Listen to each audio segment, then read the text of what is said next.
Како да стигнеш до одржливо решение за твоите килограми и за твојот процес на слабење? Ова прашање многу често го зборувам со луѓето со кои што работам и луѓето кои што ми се обраќаат. Ако не се лажам, и на секојдневна база имам по неколку коментари, можеби и одговори кои што ги давам во оваа насока.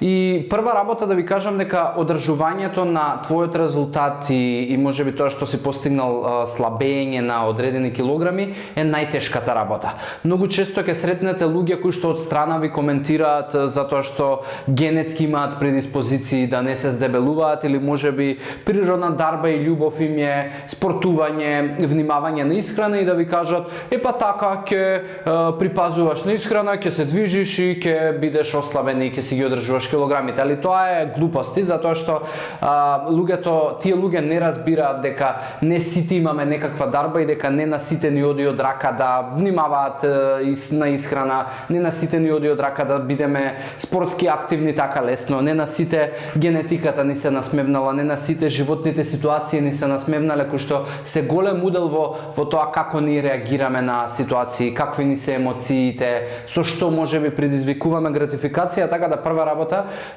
прифатете го дека е тешко. И кога човек ќе го прифати како дека е тешко, многу поедноставни стануваат работите, затоа што неприфаќањето дека е тешко е она што константно ве клизнува во овој процес. Многу од вас константно рипате во приказките дека за 7 дена ќе намалите толку килограми. Константно рипате во приказките дека со апчиња, со хеланки ќе ослабнете. Константно рипате во приказните дека не знам, постои некоја диета која што е всушност евеа најдобрата за слабење. Тоа не постои, верувајте. Постојат многу едноставни правила во телото кои што треба да ги одржувате во континуитет. Сакам само да ви спомнам неколку точки по кои што луѓето најмногу грешат, односно се клизнуваат, и неколку точки кои што ќе ви помогнат да го направите тоа, да го прифатите полесно и да го правите во континуитет. Прва работа која што многу од вас се зезнуваат е тоа што на првата грешка почнуваат да се тепаат и да си кажуваат се и свашта.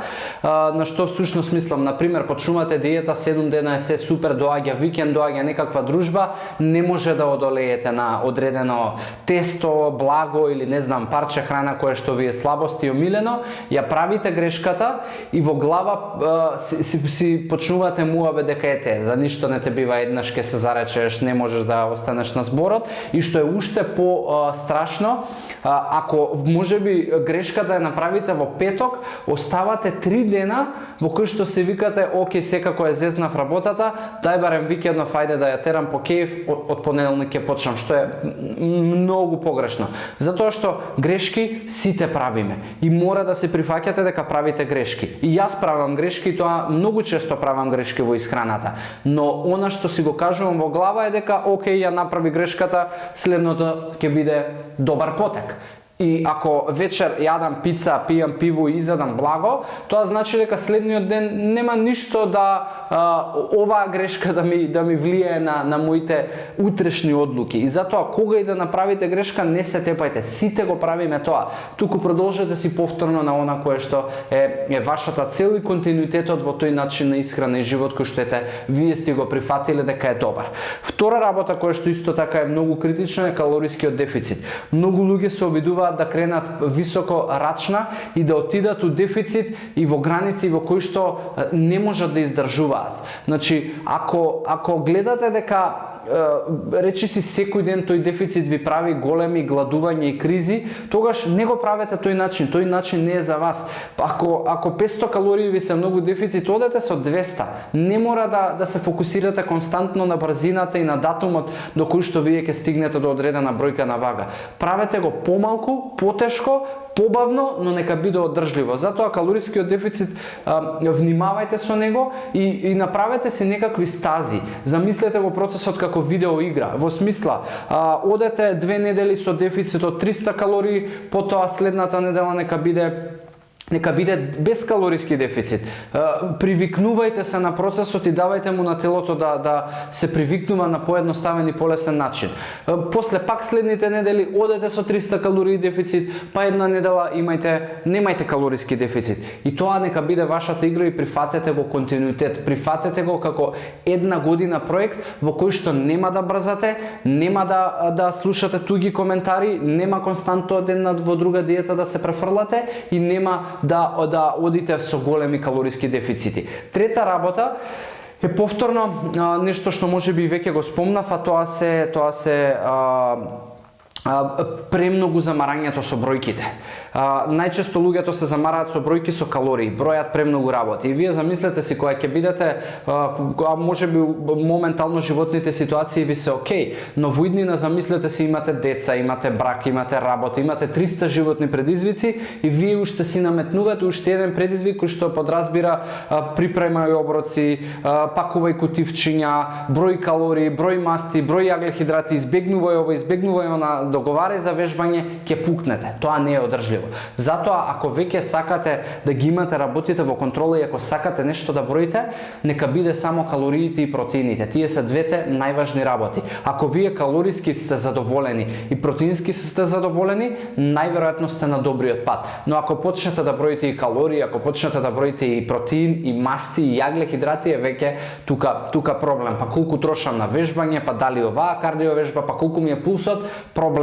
Тоа за обичниот човек 99% од нас, и јас се ставам тука, не функционира. Јас само ви кажувам како мене ме функционирало и каде гледам дека луѓето постојано грешат. Така да таа е трета работа и четврта работа која што би ја спомнал е околината. Ако почнете на еден процес, терајте го. Константно ќе слушате од околината, јас знам една друга која што диета која што е подобра, ќе ви налета на YouTube видео која што вели дека ова е подобро, друг ќе ви каже после 8 не јади, после 7 не јади, не мешај. Значи премногу информации прават огромна конфузија. Не е квантна физика да изгледаш добро, да бидеш здрав и да се чувствуваш добро. Ако имате како и да биде шаблонот на појадок, редовност на оброци, пиење на доволно вода, верувајте, многу поедноставен од причина што веројатноста дека ќе прегладнувате е помала. Веројатноста дека ќе изостане нешто во вашето тело е помала и затоа тоа е некоја стратегија која што можеби треба да размислуваш да ја пробаш. Не е најдобрата, не е тоа магијата и тајната и нешто што јас сум го измислил, но е начин како работите функционираат по-добро. Премногу одење во екстреми, премногу пробување диети кои што се трендинг у моментот, не ти се од прилог, затоа што тоа се работи кои што потешко се издржуваат и тоа ти го гарантирам. Еве, прошлиот месец бев и на intermittent fasting и на кето. Тешко е, многу е тешко. Јас во 1,5 можеби треба да го имам првиот оброк, а имам состанок тогаш. Како би го имал тој оброк? Тешко е, верувајте, затоа можеби овие 4 точки ќе ти помогнат. Ако на било каков начин можам да ти помогнам за да ти дадам дополнителна мотивација или инспирација за твојот процес, обрати ми се слободно, али ова се тие работи кои што сакав да ги споделам и кои што секојдневно ги имам и во пораки и во комуникација со луѓе и кои што знам дека се голем товар на луѓето кои што се мачат со вишок на килограми.